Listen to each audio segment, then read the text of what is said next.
This is the worst podcast in the history of podcasts. Nobody listens. The ratings are a disaster. Total amateurs running it. Very unfair to me. And frankly, people are saying it should be taken off the air immediately.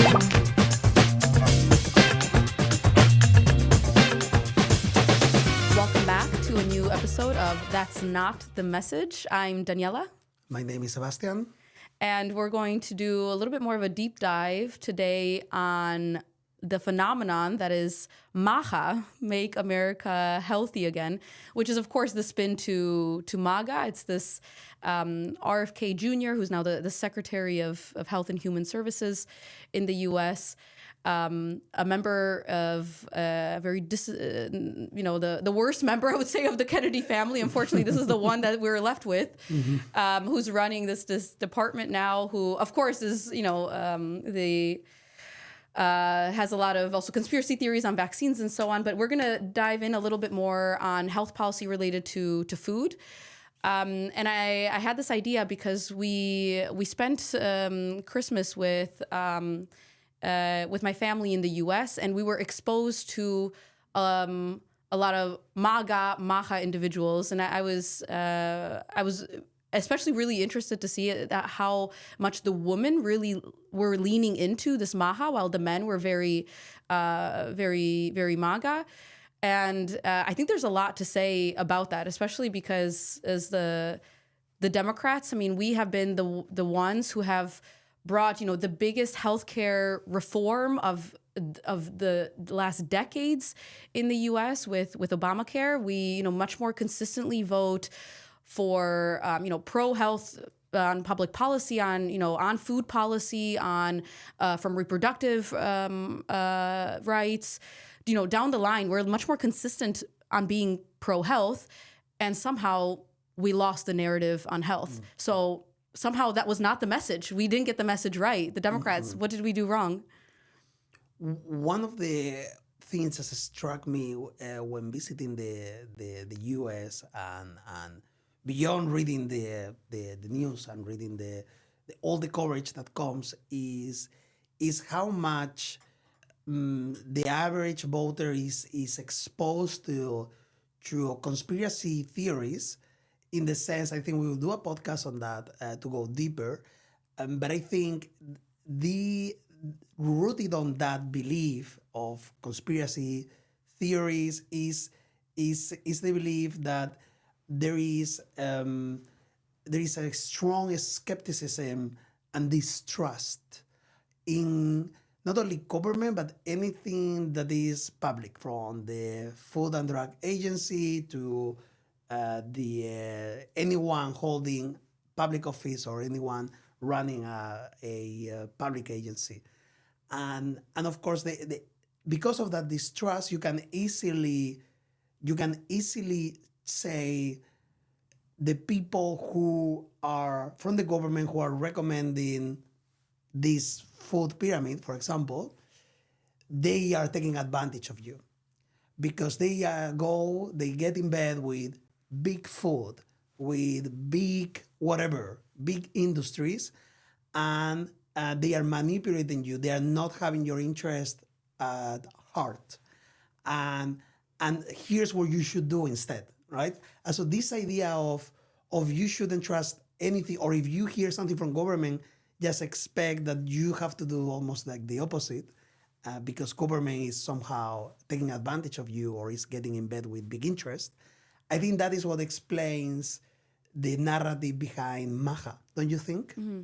Yeah, exactly. No, I mean, especially now seeing that there's, it's the MAHA side and the far right side in the U.S. that is saying, the Democrats have been in bed with with big pharma or big food. Not to say that we don't have like a corporate interest problem in the Democratic Party. I think that's something we need to tackle. We should have much more radical transparency on that sense. But I think like to see this, for example, this obsession with protein. We see, we were there in the States. There's like protein water. Yeah. There's protein everything. Protein pancakes, which is like the most normal one, of them all. Protein chewing gum, right? So, and that's because, MAHA and like this administration is in bed with big agri. They're pushing also the meat industry to an extreme where all of the the experts, the nutritionists are telling us that the adult diet is highly deficient in fiber. We should be much more big fiber than much more big meat or big protein.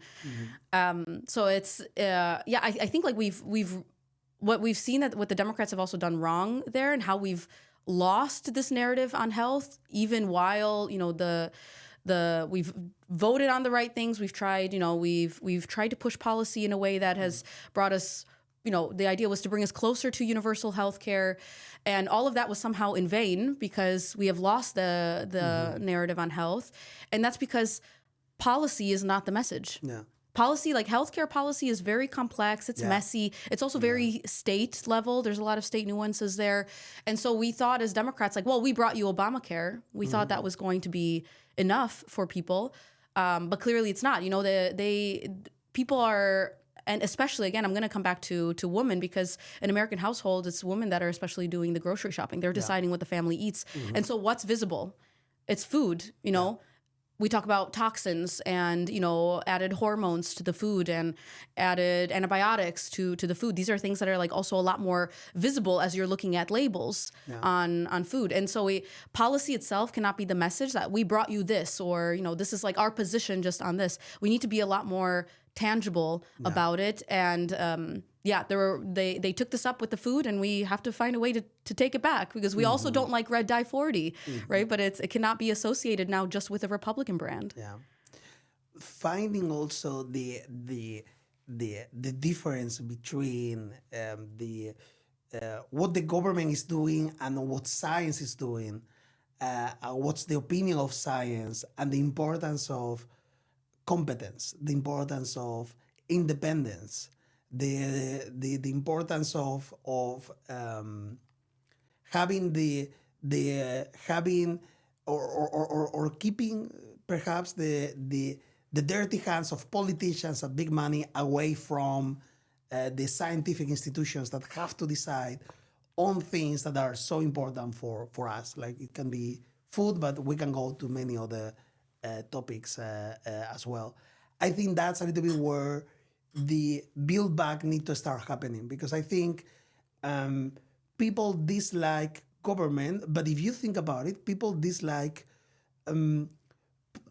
politicians, even more corrupt politicians, and even like politicians who get in bed with the grown people to, in the detriment, to take advantage of the average citizen. And I think in order to build back like this message, I think it's really important to defend the role of scientists and nutritionists and be specific about who you need to trust, and to be specific about how to make sure that the people making those decisions about how the pyramid should look like, or is it safe to put a specific chemical or pesticide or whatever it is in our food chain, that these people are scientists, that what they do is transparent, and that they are independent from and isolated from any pressure from the industry or from corrupt politicians.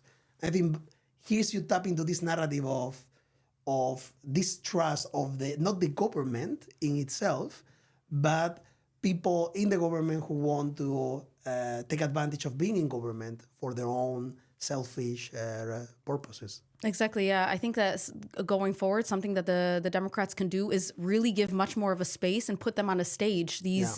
The doctors, the nutritionists, the experts. We had a conversation earlier about don't use the word expert, right? Because people trust much more if you say the scientists, the doctors, and anyone could be an expert now. And we see, or at least that's the way we throw the word around, right? We see like and there are too many experts. Everyone's like an expert. Everyone Wants to be. Yeah, they consider themselves an expert. It's more relatable. I would trust my pediatrician. Yeah. Rather than a scientific expert. Exactly. But the problem is also like on social media that it's the far right, and the MAHA kind of voices are dominating social media. Yeah. There's like a lot of pseudo nutritionists out there and crazy? Pseudo doctors, and they are considering themselves experts, and they're presenting all sorts of, bullshit certificates and diplomas that they have. And they're the ones that are, also voicing then like MAHA policy out there. So I think that's something the Democrats can do, is bring in the actual, real, like the expertise, the real ones who have, who have really done the work, and, the clinical trials and the peer reviews and, the real intellectual stuff. But like they can also, we need them to really message that then to people. I think we need to give them a lot more space, because I really worry about this like anti-intellectualism, anti-science narrative that we're seeing. And show them that they too have kids, that they too live in our cities, that they have the same stake in improving the situation as everyone else. Exactly. Yeah. And sometimes we, on the progressive, on the like pro-European side, this happens also many times with the EU. We defend the policy and we think, no, if you don't agree with this policy, then you are dumb, or you are not following science, etc. And I think it's the process of how this policy came about. And I think you said it, like having someone to say, hey guys, we've run like these trials. It was very clear that the people who took this vaccine, for example, versus, or this is the process of how vaccines actually work, and how what we are trying to propose is actually it's considered a state of the art. And look, we are open to new challenges that our experiments are opening, and we are transparent and humble about them.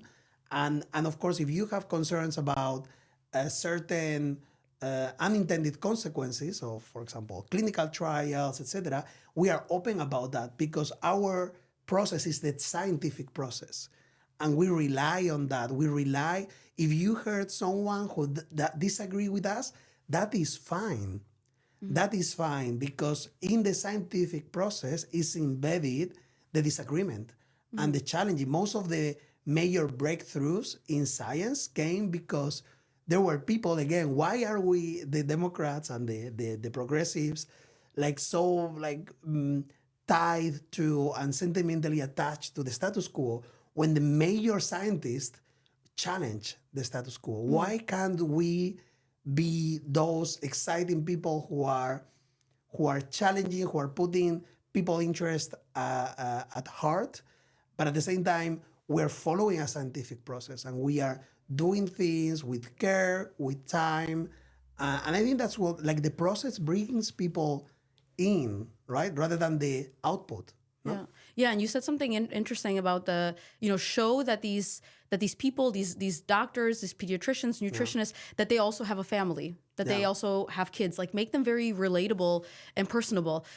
I was ahead of the last U.S. elections. I was following like a number of recipe accounts on Instagram, like people, and they were often like women, they were like, amateur chefs, right? But they were like, here's how you can like make, a quick meal in 30 minutes that's tasty and, with a short amount of time and like the least amount of ingredients.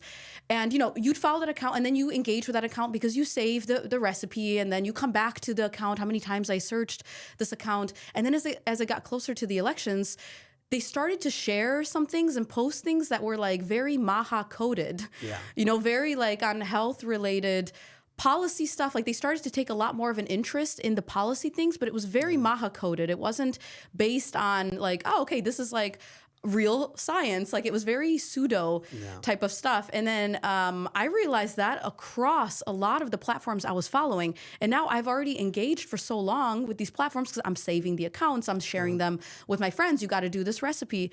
And that's like we need to, that's why we need to really, as Democrats and as progressives, I see that this can be a problem in Europe too. So like, let's take it as a lesson.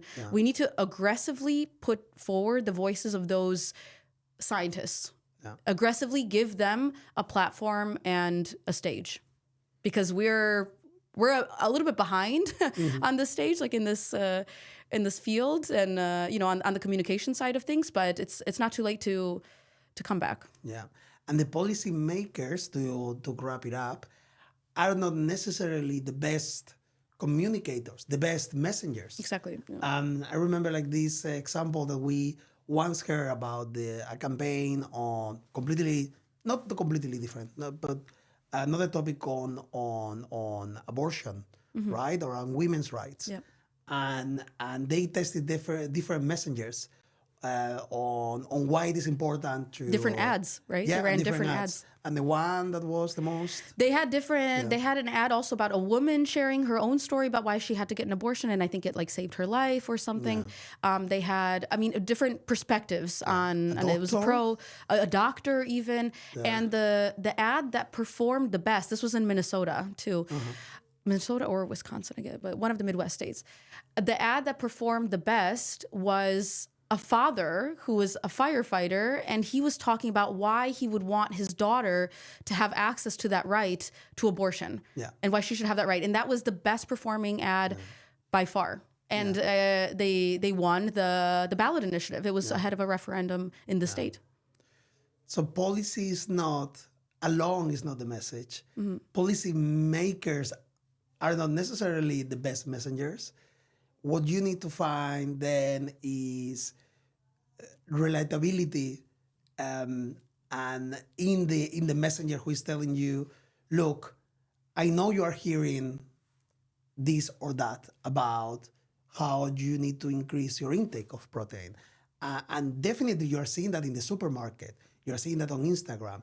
And I get you. I get you that you thought maybe for some time we were lied to. Maybe you feel that you were taken advantage of. And the reality is that we as scientists, we looked at this problem, and the vast majority of us, like, we are really thinking that the actual way to be healthier is not only that you change your grocery, it's not about your shopping cart, it's about increasing or taking seriously your holidays. It's about having a work-life balance. It's about like getting those steps in every day and relying less on moving around with your car. And what we're gonna make sure is that going forward, all the recommendations that come from this or that agency, if you are a politician running on this, we're gonna make sure that only the best scientists, independent people are gonna be taking those decisions, are gonna be issuing those recommendations, and we will make sure that politicians get our hands off those agencies and those teams who should put public interest and safety and health first and foremost. Yeah, exactly. And share, your own stories with us in your own communities, maybe to wrap it up. And the story we brought from the beginning about the the MAHA leaning individuals that we met in the US, they were very interested in like the health aspects of life in Europe, and the one thing that they really valued was, well, you guys have, very strong health policy in Europe. And what I brought into them was, well, we have a very holistic approach to health in Europe. We don't just look at red dye 40, which has been banned already, for a long time, but we look at, like you said, this work-life balance, like access to healthcare. We invest in preventative health. We look at things much farther than just, food policy is a big one, but we look at the whole scope of things. Health is a whole sphere of your life, and I think that really got to them when I said that. We look at things a lot more holistically. So have the maybe uncomfortable conversations with the people in your life, because I think that's the way we get them to open up their minds a bit and start to consider other aspects of the problem. All right, and with that, I think we are clear on what's not the message. Yeah. Probably we would love to hear your comments also about what other campaigns or topics we should cover. So feel free to drop the recommendations in the comments on whichever platform you're listening us from today. And we're gonna prepare for the next one, which is gonna be about a little bit more about conspiracy theories that we also learned from this trip to the United States, and what we can learn from them, how we can debunk them, but also what we can learn from them. Is that right? Oh yeah, let's do it. Okay, thank you. This is the worst podcast in the history of podcasts. Nobody listens. The ratings are a disaster. Total amateurs running it. Very unfair to me. And frankly, people are saying it should be taken off the air immediately.